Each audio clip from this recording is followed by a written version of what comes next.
On to earnings corner now. Cigarettes to hotels conglomerate ITC posted a disappointing set of third-quarter earnings. Agam Vakil and Arundhati Raman report that the hopes of the company delivering strong results in the second half of the year may actually go up in smoke. FMCG major ITC is huffing and puffing as it posted yet another lackluster set of quarterly earnings. Revenues grow a mere 2.6%. This is well below expectations and managed to dent profits, which grew below 1%. But the company managed to maintain its margins, which moved above 39% thanks to a marginal uptick. Cigarettes provided for 44% of the company's revenue and growth was subdued. Volumes declined for the 11th straight quarter as illegal trade remains rampant. Revenue growth was just 6% and margins dropped to just above 68%.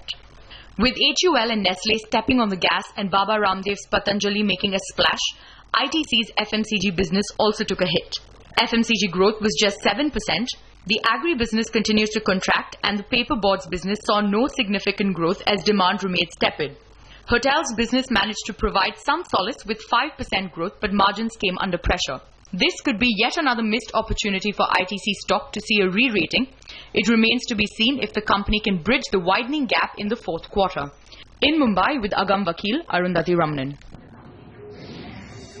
While ITC may have disappointed, but on the other hand, SpiceJet's remarkable turnaround continues. The company has posted profits for the fourth straight quarter.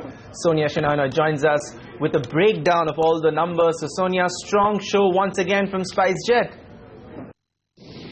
Oh, it's a very strong set of numbers that SpiceJet has reported. In fact, it's the fourth straight quarter of profits that the company has posted. A couple of reasons: lower fuel costs, of course, but the cost management by the company has also aided profits, and lower interest costs have also helped them. So let me take you through the numbers. Revenues have gone up by 11% year on year at 1460 crores because this quarter was seasonally a good quarter with high amount of travel during the festive and year-end time. The EBITDA has come in at 280 crores and they've posted margins of 19%. Remember, same time last year they had made a loss on the operational front, so there's a good improvement seen there. And they've posted a profit of 240 crores versus a loss of 275 crores same time last year. The fuel costs have gone down 35% for them, but they've also reduced both employee costs and interest costs, and that's something that the street will take with both hands. Expect the stock to react on the upside on Monday. Thanks, Sonia. In fact, it was not just SpiceJet. Remember, Interglobe Aviation, the holding company of Indigo, posted a decent set of numbers last night, but the stock got battered in trade today, even hitting the 20% lower circuit. What spooked the market were not the quarterly numbers, but the Q2 numbers, which were revealed for the first time. The airline's revenue fell by 18% in the second quarter, which in turn hit its bottom line. Also, this is at that time of the year when employee costs rose sharply. What also dented sentiments is the fact that the management has reaffirmed that the delivery of its first lot of its A320neo aircraft has indeed been delayed. Meanwhile, Ken India also posted third quarter earnings today. Profits fell 99% compared to last year. India's second largest crude oil producer averaged a price of 34.5 barrels per litre in Rajasthan in the third quarter, down from $68 a year ago for the same period. On to India's steel industry now. The steel manufacturers who've been getting hammered by cheaper imports and overcapacity in the Chinese markets may find some relief. The government is mulling to provide some sort of financial support to the troubled sector. Speaking exclusively to CNBC TV 18's Anshu Sharma, Steel Secretary Aruna Sundarajan said that the government is working in close coordination with banks over a package that will help stressed steel companies recover in the next 12 to 18 months. We will have to see how we can make sure that some hand-holding support is given to them so that they can come out of this crisis. We will have to see what kinds of support we can give them. We still haven't got all the details of the package, but we're working on it.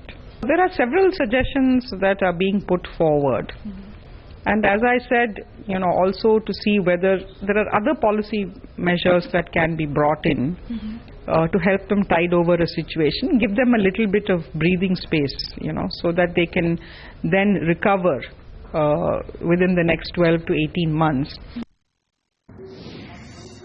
Talking of the steel sector, Sajjan Jindal has called for more safeguards before the budget. Speaking to Menika Doshi in Davos, Sajjan Jindal revealed that JSW is in fact eyeing the entire business of Lafarge India.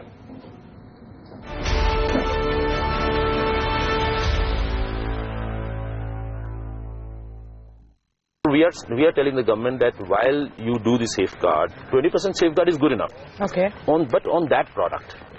But then people circumvent it, so therefore they nullify the whole purpose of this 20% safeguard duty. So therefore we are saying that put minimum import price, that below this import we cannot, will not be allowed. And that minimum price needs to work out to about 400. 420, 400 to $450 somewhere, depending on what product. Do you have an answer from the government on when this may or may not happen? So there is a lot of positive traction in the government. I had a talk with Finance Minister here in Davos as well, and he said it should happen. We are sympathetic towards the steel industry. We want this industry to grow because this is one of the basic industries in the country. So therefore, it's a matter of time. Matter of time, yeah. Okay, maybe between now and the budget?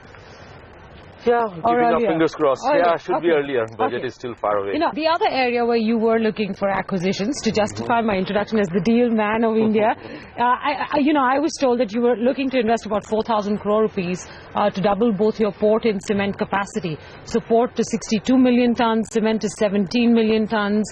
Are you in the market to buy? Are you in the market to build?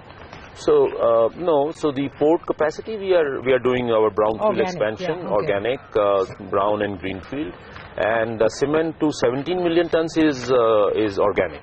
We are building capacity, and we are. But you are looking for cement acquisitions. And yeah, we are open to that. We are open to looking at if you want to grow faster. There is a lot of capacity out there in India waiting to be consolidated. So who are you talking to? So we are looking at various opportunities. We are not yet in any final stage. Has Lafarge come to you? Lafarge is also one of the targets that we are looking at. But I mean, these are all in the marketplace.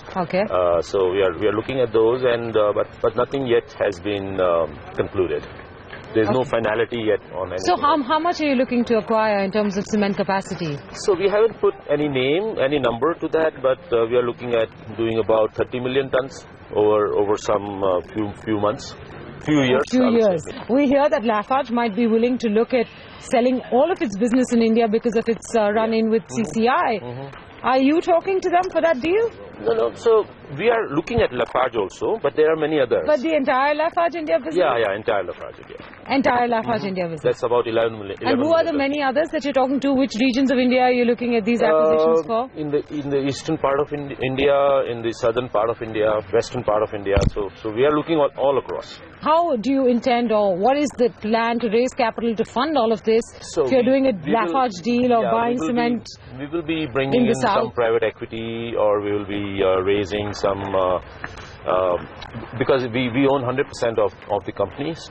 So private equity at the group level, probably at the cement level? The cement level. At the cement level. Looks like you're already in talks. No, not yet, but possibly. That's one of the possible. What about options. a strategic sort of partner? Could be. So we are open to many ideas. So one final question, and it has nothing to do with business. Strangely enough, it has to do with your purported political connection. What is your connection to Nawaz Sharif or Pakistan or Afghanistan? Why are you in the headlines? Suggesting that you're brokering peace deals between India and Pakistan. Nothing whatsoever of that, and I've made it clear earlier also. There is no, I have no intention of brokering any peace or anything of that sort. But as an Indian, I definitely want, and especially as a North Indian who lives so close to Pakistan border, I definitely want peace between these two nations. And therefore, whatever one can do, one must do.